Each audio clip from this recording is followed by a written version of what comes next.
ప్రభునందు ప్రియమైన దేవుని బిడ్డలకు మన ప్రభు అయిన యేసు క్రీస్తు నామమున శుభములు కలుగునుగాక.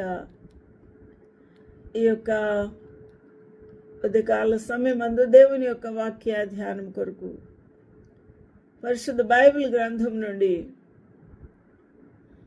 మనకు విమోచన, విడుదల, బానిసత్వము నుండి స్వాతంత్ర్యము ఏ విధంగా ప్రభు మనకు అనుగ్రహించి ఉన్నారు అనే సత్యాన్ని లేఖనాల నుండి తరిచి చూద్దాము.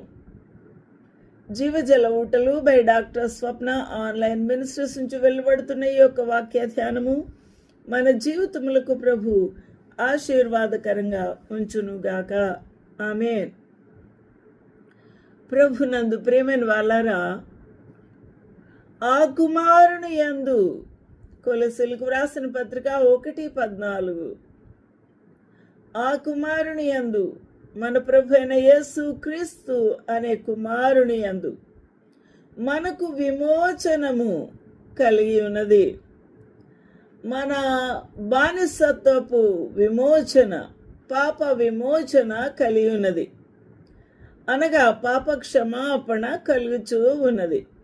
In whom we have redemption through his blood, even the forgiveness of sins.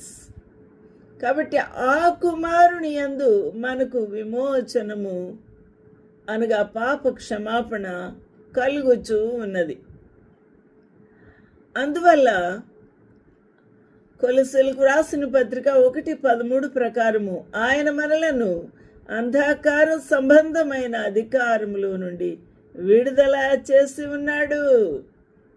అంధకార సంబంధమైన అధికారము, ఆ యొక్క సాతాను బంధకములో నుండి, అపవాది యొక్క అధికారములో నుండి మనలను విడిపించి ఉన్నాడు, విడుదల చేసి ఉన్నాడు. తాను ప్రేమించిన తన కుమారుని యొక్క రాజ్య నివాసులుగా చేసి ఉన్నాడు.